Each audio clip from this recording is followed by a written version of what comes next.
So it's a good pleasure to introduce Don. He's going to be talking about the history of the Conservation District program in Texas. Morning, y'all all right this morning? Morning, South Carolina back there, and she looked like she behaved last night for once. So anyway, what I'm going to talk to y'all about this morning is kind of the history of the conservation movement, the state board and kind of what they do, and then the field reps and what we do. But before I get started, this morning when y'all picking your packets up and everything out there, you notice this big guy with a goatee look kind of like a billy goat. Well, he's a cross-dresser, so tonight, whenever we get out there to the banquet, the meal deal out there tonight, he was telling me a while ago he bought a new mini skirt and everything to wear out there tonight. So it's gonna look like a billy goat with a mini skirt on, so y'all be prepared. All right, what I'm gonna talk to y'all about this morning is the history and the problems of conservation, both wind and water erosion, kind of began to get public attention in the 1930s. And this was kind of the Dust Bowl era, and then coming out of the Great Depression. The federal government was looking for ways to put people to work, and they created what's called the Soil Erosion Service. And this is the old CCC. And for those of y'all that come in from the south, you still see a bunch of those old rock structures, concrete ones, that are still in use today. So they did a great service, and in particular, kind of in the Blackland country was where they were real active. And then in 1935, there was a guy from the Carolinas named Hugh Hammond Benning, and he encouraged Congress to pass the Public Law 46, which created the Soil Erosion Service and the Soil Conservation Service. And this was a federal agency, and they began working with the different conservation activities across the United States. But there was something that was kind of missing on this thing, because there wasn't any whole lot of local control on this thing, and it wasn't real successful. You know, it's kind of like, you know, we're the government, and here we are to help you. So what he encouraged President Franklin Roosevelt to do was to develop a model state soil conservation act, sent that down to the governors and get them to pass that legislation. And he felt like that would give more local control, local input on this thing. And it was introduced into the legislature in 1937. And there was a lot of heated discussion on this model law. There were some things that, you know, the local folks didn't like and this sort of thing, but it did pass the legislature. And then there was a guy just south of here, B.C. Marshall, that kind of took up the charge on this thing, and his great-grandson is out there somewhere. We'll introduce him in a minute. But anyhow, Mr. Marshall kind of rallied a bunch of his troops, and apparently he had some contact with Governor Jimmy Allred, and he convinced him to veto that legislation. And this was whenever Mr. Marshall kind of hit the ground running and got to work on this thing. The controversial law, the things that they didn't like on this thing, it is established districts on a county basis, which we, you know, through the years, have pretty well evolved into doing that. And it made the county commissioners' courts the governing body rather than the district. And then it also provided taxes, the district to do taxation. These were the things that Mr. Marshall and his bunch did not like. What they were really looking for was a program that was controlled by the landowners. The farmers and ranchers would vote to decide whether a district was needed, and then a law prohibiting districts from having the power of taxation or eminent domain. And after the 37th legislative session, Mr. Marshall organized a group he called the Committee of 100, and we still have that Committee of 100 today. And they met, worked out what they wanted in that model law, got out and hit the bushes and contacted legislators and all that, and then they we had this act ready to go whenever the legislature convened in 1939. And it was introduced, passed, and was known as House Bill 20. And then Governor W.L. Daniels signed that legislation on April the 20th, 1939. And the state board was organized on May the 29th, 1939. And they established their state headquarters here in Temple.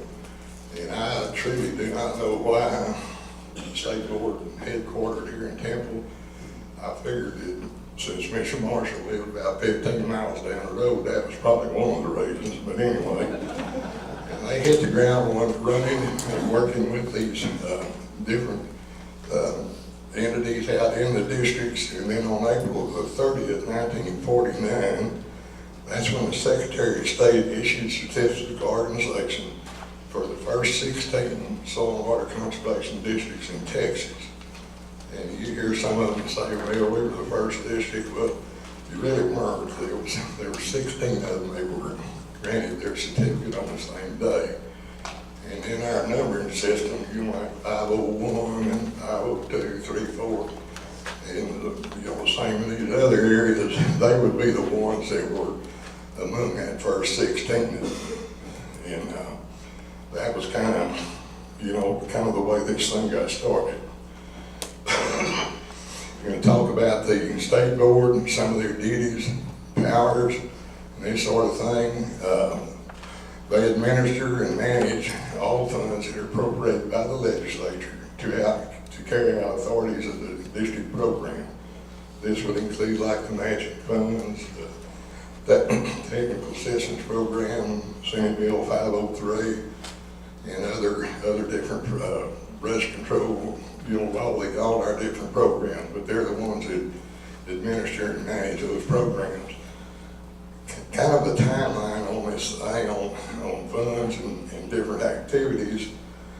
The first district was created in 39. They operated there for several years without really any money. And then in 1949, the legislature appropriated $5 million to the state board to help districts establish their programs. And as I understand it, half of that money went to that number of acres in the district, and then the other half was prorated on the number of district cooperators. And that was the first state money that was actually injected into the district program. And a lot of the districts back there, then that's what these old timers tell me was that, they had the technicians and the technical experience, but they didn't have a lot of the equipment and stuff to implement those practices. So a lot of these districts brought grain drills and grass drills, stuff like that to actually use, that they rented out to landowners to do the conservation work. And then it rocked on there for about 20 years, and equipment wore out, and first one thing in another, and districts had not had any kind of a source of money. So that was about the time I came on the scene. It was 1969, and that's when the matching fund program began.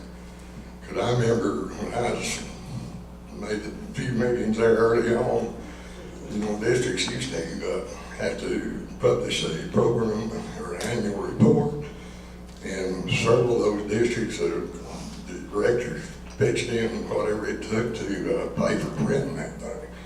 So in 1939 or 69 is when the matching fund program came on, and there were probably two real influential legislators that had influence on that. One of them was State Representative Terry Newman from Nanaquero, and then the other one was Senator A.M. Aiken up in Paris up there in northeast Texas. And they were kind of the two that put that thing together. And I don't remember the total appropriation, but I do remember that the max each district could get at that time was $3,000. And since then, we've been able to add to that thing, and it's up to that $5,250 now. And that's been a very, very successful program, I think. Then the next major timeline on this thing, I guess, was 1981. And this was when NRCS or SCS at that time was losing a lot of their field people. You know, they were going through some major reductions. And the state board was able to convince the legislature to come up and establish this technical assistance program.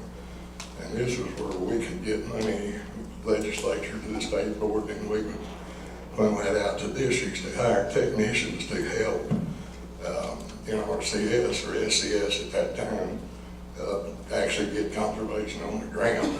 Since that thing is the employee deal has kind of changed some, because early on it was just technicians, but now it's a district employee, and the district gets that money, and then they can decide, you know, what kind of a person they want to hire. And I think this has been a very, very successful program.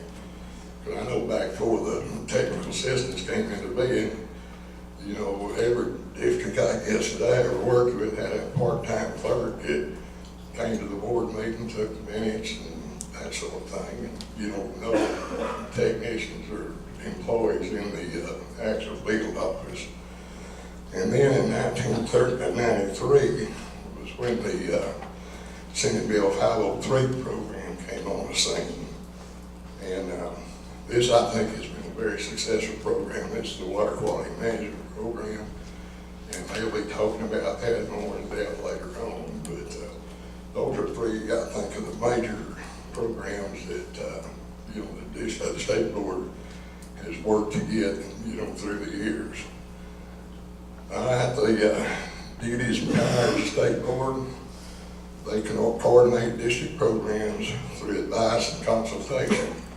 And this is done mainly through field staff, field reps, 503 regional office employees, you know, 319 programs and this sort of thing.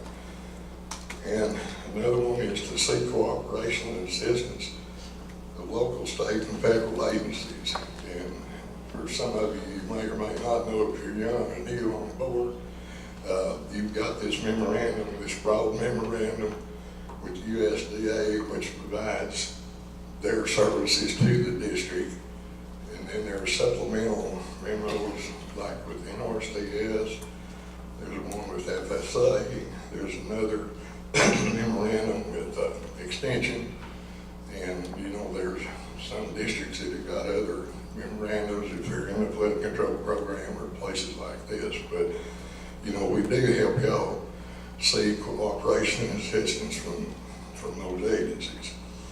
In 1954, that was kind of when the flood control program really started taking off. And this is kind of a dead horse now, but anyhow, Alan Shivers was the governor at that time, and he appointed the state board as the coordinating agency for the Public Law 566 watershed program. And the state board actually took those applications when NRCS was ready to plan another watershed. They were the ones that actually, the state board selected the watershed that would be sent to NRCS. And we had tours and hearings and stuff like that out on the ground where these watershed applications were. It worked out real well. But like I say, it's kind of a dead horse now. I think we're going to build our first 566 watershed structure out there around Ballinger. And this is the first one, I think, in 10 or 15 years, a long time. So anyway, it's not totally dead, but it's sure don't look very good. Then on the technical assistance program, we provide training and supervision of the district employees. You know, I know whenever they hire a new one, we usually meet with the board and kind of help them determine their workload and what they're going to do and this sort of thing. And then we're also the lead agency in the state for agriculture and silviculture, non-point source pollution. And we'll talk about that again in a minute, but this has got to be one of our major programs. And then we contract with one or more federal agencies or private entities for watershed protection and flood control plans. I guess a good example of that now would be our flood control repair program where we actually contract with districts and counties or WCNIDs or something like this to actually do repairs on these sites. Then in 1976, this is kind of when EPA was starting to rear up his head on a lot of these water quality issues. And in our state meeting in Fort Worth that year, one of the main items on our area session was whether districts wanted to become involved in these water quality issues or not. And it was a very, very heated discussion. I was just a child back then, but it impressed me. But anyway, they decided to go ahead and do this, and then Governor Dolph Briscoe was the governor at that time, and in 1976, he designated the state board as the state agency for non-point source pollution with silviculture and agriculture. And then that was kind of the beginning, I suppose, of our involvement in water quality on the state and the federal level. In '78, I think Mark White was the governor then, designated the state management agency to develop and implement a statewide program for non-point source agriculture and silviculture activities. And then that's when 93 is when the 503 program came to implement that. And those are kind of some of the major programs. A lot of these are going to be discussed more in detail later on today and tomorrow. And I'll kind of let that deal go. Then the next thing you've got is kind of a typical state board meeting agenda. And this is pretty standard on every one of them. You do the minutes and this sort of thing. But then they've got to approve director appointments.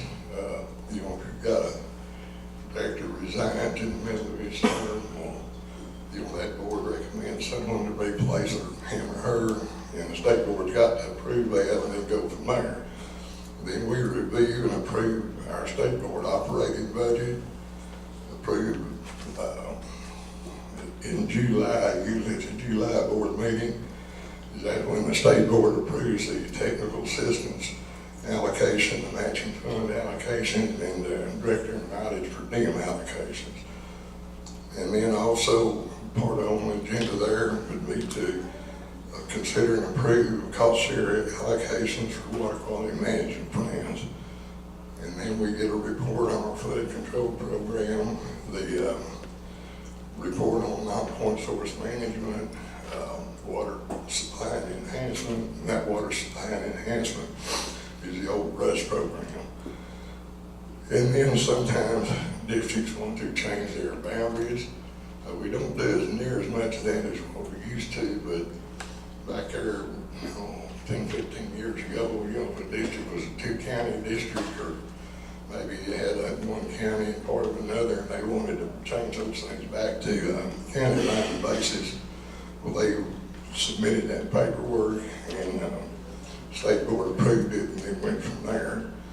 And then they review and plan the annual meeting of district directors. And this is one of their major functions too.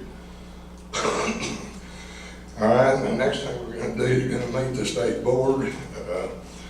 On the state board, there are 5 state board members that are elected by district director, by the districts in their area. And then there's 2 governor appointed. And the state board members serve 2-year terms. They serve overlapping terms. 1, 3, and 5 have their elections in odd number of years, and then 2 and 4 in even years. Y'all met Scott Buckles, he's in the blue up there on top in Area 1. Area 2 is Marty Graham out at Rock Springs. Number 3 is Jose Dodier, and Jose is out of Zapata.